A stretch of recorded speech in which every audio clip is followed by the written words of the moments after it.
We ended up in a camp in Germany. And we got ration, they call it, I think. We got every week from care packages, and also the United Nations supplied us with stuff. I received noodles. The noodles were very white. What am I going to eat the noodles with? So I came to the idea how to make Shabbos. So I took the noodles, soaked them in cold water, and next morning became dough. Buttered the noodles, water and flour. Once that became a dough, it was very loose. But we had in the ration, we had, let's say, 200 gram flour. They had 2 cups of flour. You can do nothing with that. I was able to make from that a challah, and braided the challah, to feel that that's a Shabbos. I went to the baker to bake the challah. It's impossible to even to explain it, how it's important to make the challah. So to go through what I went through, and now to be able to see what that little lady over there did with 2,000 people, 2,000 women. And I was sitting there, she put on, an apron on, and she said, "You are a doctor, the Challah doctor. And if they come to learn, here I am the teacher, Baruch Hashem."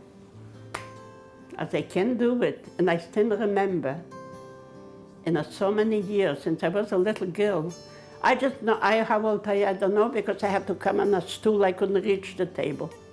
And this is when I learned that for my baby Esther. It's unbelievable what we did then and how it is now. You people have no idea how the life was at that time. I remember my mother baking challah. Actually, I remember my father baking challah too. My mother and a couple of the ladies who had also left London to get away from the bombs with their children. We were all in this big farmhouse, and we were there for 4 or 5 years. And that was actually the first time I ever saw my mother baking challah. Flour was not rationed, and yeast was not rationed, and sugar was rationed, because that came from abroad, and there was a scarcity of that. So that was rationed. Eggs were rationed for some reason, because there were plenty of farms and plenty of eggs, but they were. So if I remember correctly, my mother made challah with, you could get dried eggs in any quantity you wanted. It was fresh eggs, you had a problem. I believe it was 2 eggs a person per month. It's the day where I see my children, grandchildren, great-grandchildren. It's a together day. And in this day and age where we buy everything, there's so little which is actually made by hand.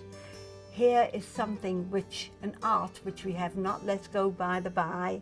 My blessing is you should all continue to bake challah with your children, your grandchildren, and your great-grandchildren, because not only are you baking challah, you are imparting all kinds of values to the future generations.